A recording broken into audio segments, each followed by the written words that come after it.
ꯑꯩꯅ ꯆꯍꯤ 13 ꯁꯨꯔꯛꯄ ꯃꯇꯝꯗ ꯅꯣꯡꯃ ꯏꯃꯥꯟꯅꯕꯤ ꯑꯃꯒ ꯉꯁꯤꯗꯤ ꯀꯥꯡꯂꯦꯟꯅꯤ ꯀꯣꯏꯔꯨꯁꯦ ꯍꯥꯏꯕꯗꯒꯤ ꯃꯈꯣꯏꯒꯤ ꯃꯅꯦꯈꯣꯏꯒꯤ ꯍꯣꯇꯦꯜ ꯑꯃꯗ ꯕꯣꯔꯥ ꯀꯥꯡꯍꯧ ꯆꯥꯔꯨꯁꯦꯅ ꯏꯃꯥꯟꯅꯕꯤꯁꯤꯒ ꯑꯩꯒ ꯆꯠꯂꯦ ꯃꯗꯨꯗ ꯅꯨꯄꯥ 3 ꯍꯥꯟꯅ ꯑꯆꯥꯄꯣꯠ ꯆꯥꯗꯨꯅ ꯐꯝꯂꯝꯃꯦ ꯑꯩꯈꯣꯏ ꯑꯅꯤꯁꯨ ꯕꯣꯔꯥ ꯀꯥꯡꯍꯧꯗꯣ ꯂꯧꯗꯨꯅ ꯆꯥꯔꯦ ꯃꯈꯣꯏꯒ ꯑꯩꯈꯣꯏꯒꯁꯦ ꯑꯣꯟꯁꯟꯅꯔꯒ ꯐꯝꯃꯦ ꯑꯗꯨꯅ ꯆꯥꯕꯒꯤ ꯑꯣꯟꯈꯠꯂꯛꯄ ꯈꯨꯗꯤꯡꯒꯤ ꯃꯈꯣꯏꯒ ꯃꯤꯆꯥꯟꯅꯩ ꯃꯗꯣ ꯑꯩꯗꯤ ꯀꯩꯁꯨ ꯈꯜꯂꯨꯗ꯭ꯔꯦ ꯑꯗꯨꯅ ꯊꯧꯁꯥꯅꯁꯨ ꯌꯦꯡꯉꯨꯗꯦ ꯆꯥꯕ ꯂꯣꯏꯔꯒ ꯊꯣꯛꯂꯛꯄ ꯃꯇꯝꯗꯗꯤ ꯅꯨꯄꯥꯁꯤꯡꯗꯣ ꯑꯩꯈꯣꯏꯗ ꯏꯟꯅꯔꯛꯑꯦ ꯑꯗꯨꯒ ꯅꯝꯕꯔ ꯄꯤꯌꯨ ꯍꯥꯏꯅ ꯊꯣꯡꯒꯥꯟ ꯐꯥꯎ ꯑꯗꯨꯝ ꯏꯟꯅꯔꯛꯑꯦ ꯑꯩꯅ ꯅꯝꯕꯔꯗꯣ ꯄꯤꯈꯤꯗ꯭ꯔꯦ ꯅꯣꯡꯉꯥꯜꯂꯒꯁꯨ ꯃꯈꯣꯏꯁꯤ ꯂꯥꯛꯑꯦ ꯑꯗꯨꯕꯨ ꯅꯨꯄꯥꯁꯤꯡꯗꯣ ꯃꯗꯨꯅ ꯏꯃꯥꯟꯅꯕꯤꯁꯤꯡꯗꯁꯨ ꯑꯩꯕꯨ ꯍꯥꯏꯅꯕꯤꯌꯨ ꯍꯥꯏꯗꯨꯅ ꯇꯛꯄ ꯍꯧꯔꯛꯑꯦ ꯃꯗꯨꯗꯒꯤ ꯑꯩꯅ ꯍꯥꯏ ꯐꯔꯦꯅꯦ ꯋꯥꯔꯤ ꯁꯥꯟꯅꯔꯒ ꯑꯝꯇꯕꯨ ꯌꯦꯡꯒꯦ ꯅꯨꯄꯥ ꯀꯣꯏꯕ ꯍꯥꯏꯕꯁꯦ ꯀꯃꯥꯏꯅ ꯇꯧꯒꯦ ꯍꯥꯏꯕꯗꯣ ꯑꯝꯇꯕꯨ ꯌꯦꯡꯒꯦ ꯍꯥꯏꯅ ꯑꯩ ꯏꯄꯪ ꯄꯪꯅ ꯕꯕꯥꯒꯤ ꯅꯝꯕꯔꯗꯣ ꯃꯣꯏꯗ ꯄꯤꯈꯤ ꯑꯩꯅ ꯅꯝꯕꯔ ꯄꯤꯈꯤꯕꯒ ꯃꯣꯏ ꯑꯗꯨꯝ ꯑꯩꯉꯣꯟꯗ ꯀꯣꯜ ꯇꯧꯔꯛꯑꯦ ꯃꯥꯗꯤ ꯃꯇꯝꯗꯨꯗ ꯆꯍꯤ 20 ꯁꯨꯔꯦ ꯑꯩꯗꯤ ꯑꯉꯥꯡꯒ ꯑꯣꯏꯕꯒ ꯃꯥꯒꯤ ꯋꯥꯈꯟꯗ ꯑꯩꯅ ꯇꯣꯛꯈꯤꯗ꯭ꯔꯥ ꯈꯟꯗꯅ ꯄꯥꯈꯠꯇꯅ ꯑꯩꯕꯨ ꯊꯦꯝꯃꯒ ꯐꯖꯅ ꯁꯥꯔꯤ ꯄꯣꯠꯅꯤ ꯑꯩꯅ ꯅꯨꯄꯥꯁꯤꯡꯁꯦ ꯌꯥꯝꯅ ꯀꯤꯖꯩ ꯅꯨꯄꯥꯁꯦ ꯅꯤꯁꯥ ꯆꯥꯔꯝꯒꯗ꯭ꯔꯥ ꯅꯨꯄꯤꯕꯨ ꯁꯥꯟꯅꯄꯣꯠꯀꯨꯝ ꯈꯟꯕ ꯅꯨꯄꯥ ꯑꯣꯏꯔꯝꯒꯗ꯭ꯔꯥ ꯍꯥꯏꯅ ꯏꯊꯟꯗ ꯈꯟꯖꯕ ꯃꯤꯀꯨꯞꯇ ꯌꯥꯝꯅꯁꯨ ꯀꯤꯖꯩ ꯑꯗꯨꯅ ꯗꯗꯥꯕꯨ ꯅꯤꯁꯥ ꯆꯥꯗꯕ꯭ꯔꯣ ꯍꯪꯈꯤ ꯃꯥꯅ ꯑꯍꯦꯟꯕꯗꯤ ꯆꯥꯗꯦ ꯌꯨꯕꯨꯗꯤ ꯈꯔ ꯊꯛꯑꯦ ꯍꯥꯏꯅ ꯑꯩꯉꯣꯟꯗ ꯑꯁꯦꯡꯕ ꯑꯗꯨꯝ ꯍꯥꯏꯔꯛꯈꯤ ꯑꯩꯅ ꯀꯤꯖꯗꯅ ꯑꯗꯨꯃꯛ ꯀꯣꯜ ꯇꯧꯔꯛꯑꯁꯨ ꯕ꯭ꯂꯣꯛ ꯄꯤꯈꯤ ꯄꯥꯎ ꯐꯥꯎꯅꯈꯤꯗꯦ ꯑꯗꯨꯅ ꯃꯥꯅ ꯑꯃꯨꯛ ꯑꯩꯗꯤ ꯃꯤꯗꯧꯅ ꯑꯣꯛꯇꯕꯒꯤ ꯈꯨꯊꯛꯇꯣ ꯅꯠꯇꯦ ꯑꯩ ꯊꯕꯛ ꯁꯨꯕꯗ ꯈ꯭ꯋꯥꯡ ꯅꯥꯗꯅꯕ ꯒ꯭ꯂꯥꯁ ꯑꯃ ꯊꯛꯄꯕꯨꯗꯤ ꯌꯥꯗꯕ꯭ꯔꯥ ꯅꯪꯅ ꯄꯥꯝꯗ꯭ꯔꯗꯤ ꯌꯨ ꯊꯛꯀꯅꯣ ꯍꯥꯏꯔꯁꯨ ꯑꯩ ꯊꯛꯑꯣꯏꯒꯦ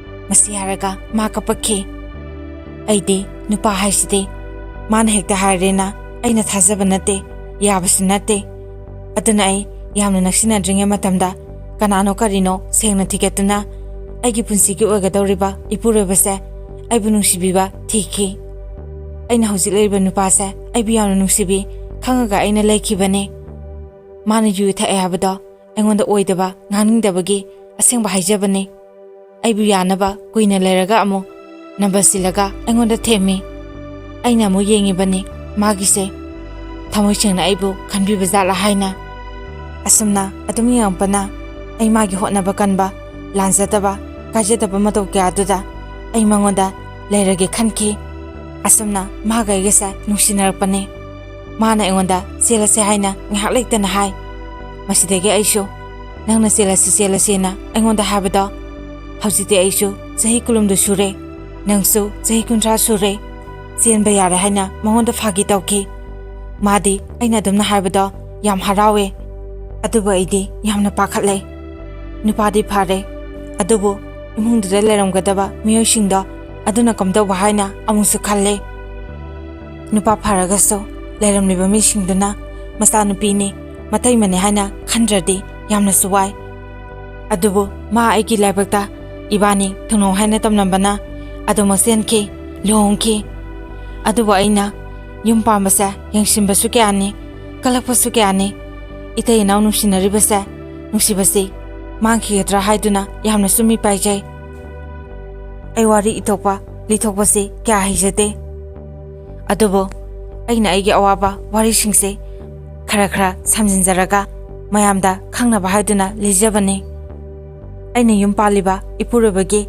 ꯃꯆꯤꯟ ꯃꯅꯥꯎꯁꯤ 4ꯅꯤ ꯑꯩꯒꯤ ꯅꯨꯄꯥꯅ ꯑꯍꯟꯅꯤ ꯑꯗꯨꯒ ꯑꯩꯒꯤ ꯏꯆꯤꯟ ꯏꯅꯥꯎꯅ 3ꯅꯤ ꯑꯩꯅ ꯑꯍꯟꯅꯤ ꯑꯩꯈꯣꯏꯅꯤꯒꯤ ꯂꯩꯐꯝ ꯌꯥꯝꯅ ꯂꯥꯞꯅꯗꯦ ꯂꯩꯀꯥꯏ ꯑꯗꯨꯝ ꯊꯪꯅꯔꯦ ꯏꯕꯥꯅꯤꯅ ꯈꯪꯅꯔꯛꯄꯗ ꯃꯥꯅ ꯃꯈꯣꯏ ꯏꯃꯨꯡꯒꯤ ꯃꯅꯥꯎꯁꯤꯡ ꯂꯥꯏꯔꯤꯛ ꯂꯥꯏꯁꯨꯒꯤ ꯑꯃꯗꯤ ꯑꯇꯩ ꯌꯨꯝꯒꯤ ꯗꯔꯀꯥꯔ ꯑꯣꯏꯕ ꯁꯦꯜ ꯃꯥꯅ ꯁꯨꯔꯒ ꯂꯣꯏꯅ ꯄꯨꯊꯣꯛꯑꯦ ꯍꯥꯏꯅ ꯑꯩꯉꯣꯟꯗ ꯍꯥꯏꯔꯛꯈꯤ ꯑꯩꯒꯤ ꯅꯨꯄꯥꯁꯦ ꯊꯕꯛ ꯁꯨꯕ ꯅꯣꯝꯕꯗꯤ ꯌꯥꯝꯅ ꯀꯜꯂꯦ ꯑꯗꯨꯅ ꯃꯗꯨ ꯇꯥꯕꯗ ꯑꯩꯅ ꯏꯕꯥꯅꯤꯒꯤ ꯌꯨꯝꯕꯥꯟꯁꯦ ꯈꯔꯗꯤ ꯅꯨꯡꯉꯥꯏꯔꯣꯏ ꯃꯤ 3 ꯂꯩꯕ ꯃꯇꯝꯗ ꯃꯊꯟꯗ ꯄꯩꯁꯥ ꯇꯣꯛꯄ ꯑꯣꯏꯔꯗꯤ ꯍꯥꯏꯅ ꯑꯩꯁꯨ ꯈꯟꯈꯤ ꯑꯩꯅ ꯈꯟꯕꯗꯨꯃꯛ ꯃꯗꯨ ꯆꯨꯝꯂꯛꯈꯤ ꯑꯩꯅ ꯃꯥꯒꯤ ꯑꯩꯕꯨ ꯂꯨꯅ ꯅꯨꯡꯁꯤꯅ ꯈꯟꯖꯕ ꯃꯇꯧꯗ ꯏꯕꯥꯅꯤ ꯂꯨꯍꯣꯡꯈꯤꯕꯅꯤ ꯅꯨꯄꯥꯁꯦ ꯈꯔꯁꯨ ꯂꯤ ꯑꯩꯕꯨ ꯑꯉꯥꯡꯅꯦꯅ ꯃꯥꯅ ꯌꯥꯝꯅ ꯂꯨꯅ ꯇꯧꯋꯦ ꯑꯩꯅ ꯅꯨꯡꯉꯥꯏꯅ ꯍꯔꯥꯎꯅ ꯂꯩꯅꯕꯇ ꯍꯣꯠꯅꯕꯤ ꯑꯩꯒꯤ ꯆꯥꯅꯤꯡꯕ ꯁꯦꯠꯅꯤꯡꯕ ꯈꯨꯗꯤꯡ ꯋꯥꯠꯇꯅꯕ ꯄꯤ Aduga inembo, ikubo,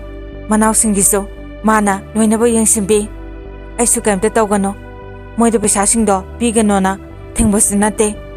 Adubo makoina khalambasidi angakpani. Ai lakpadagi makoigi ningba thungaktabagum tawrakhi. Aigi asoiba thiduna ngangba yengsinduna adum leiraga aigi nupada zaza tamsinduna khatnanaba phunanaba hek lakpadagi tawrakhi. As warise aisu liba haitre liningbadi kyani. Makoina aibu ngangba seba horakhi. Aigi nupa chathokringai matam aingonda thina thina ngangki. Aduga aigi nupana halakpadadi luna tawba sadoine. Ainata phattaba malhandoine tawrisi. Makoina puthoraktrabanina asang mathenso ani taw ahum taw haidune. Aigi nupana surise paisa yamna phangbasu nate. Adusu season naiba thabakni. Yum palisa saving khra tawjisanu khanba nate. Makoi yam sombasu nate. Manawsingso lairik tamba loina loire. Naknabanina aduma khange. Aigi nupagi family se hanadagi kya suraktaba aduga yu thaktuna jwa sanaduna nungaina leitokpa imung amakhakne.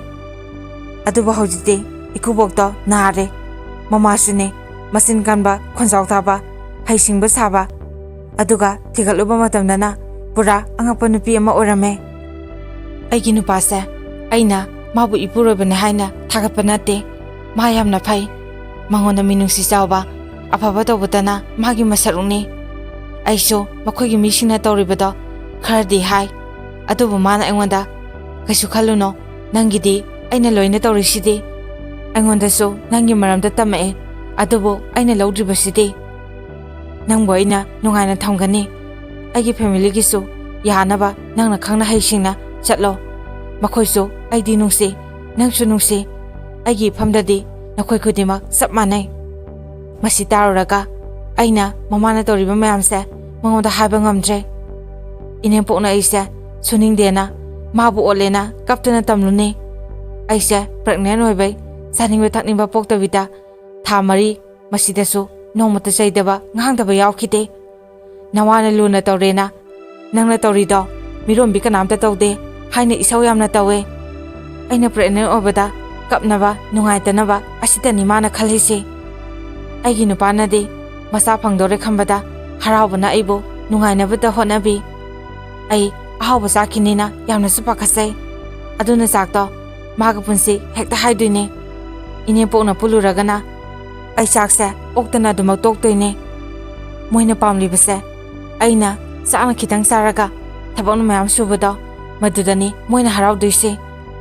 Aina makoina hariba khudinglo ileso sak saringai ngasi suriba hotnare dumaina adom taw.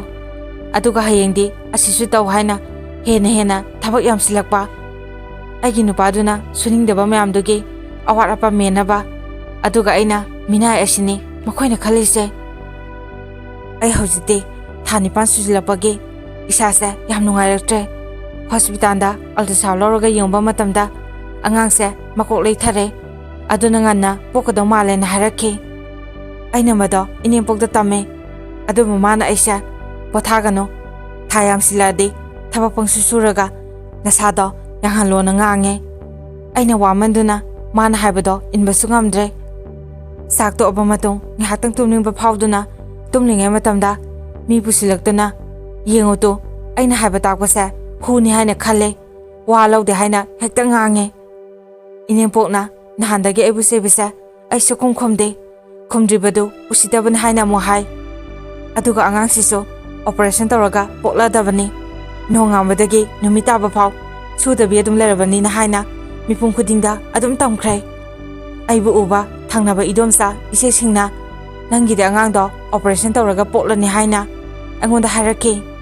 Aina kanana haiba aidi adugumba asoba amta leite habada nanempokna hairena angonda tame. Makoina harapado ai kaisu khumdre tumina dum lay. Isadadi nungaitabana slore. Aigi nupada aisu nungaitabagi tame. Mana kaisu khalunuse adugibu pakhasadana haine. Nangna toina hospital sakambaduda haiba oramnina aigi nupana su harakhi.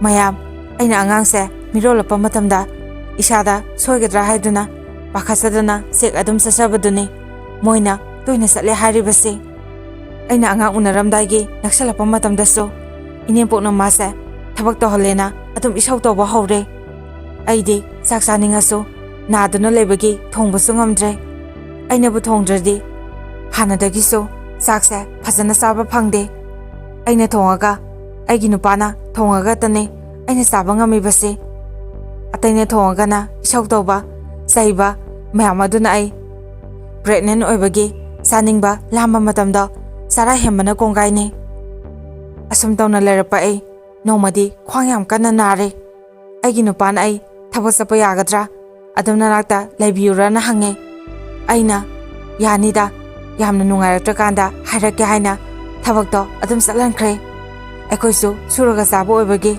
mana thabak lepado aisu nungaite ai numito ayuke hogatuna thabak ingkhang loisan mangamdre somdana inempokna law khongaga siraba nangbo thabak tawnindrasu hawgatlaga nasakphau ulambadi kaidauge kari tawena tawja sarino haina charakpadagi ai matamaduda isaga nungairaktabaga adubu mangonda ai hospital satnaba tawse habase haiba ngamdre thabakso aina satlona salhankre aina inempokta hagadabaso makhoigi matau asida ai habasu ngamdre asawiba ine makalai mangonda aigi sada nungaitaba khudimak loina haire masidagi aigi nupasu kore aduga hospital na khutakta satle isolai aibu isana yamna wahandana normenda ima isa unazare nusiraba isa nupama uba phangjare masidagi inempokse masu phangbagi haraugadra hairaga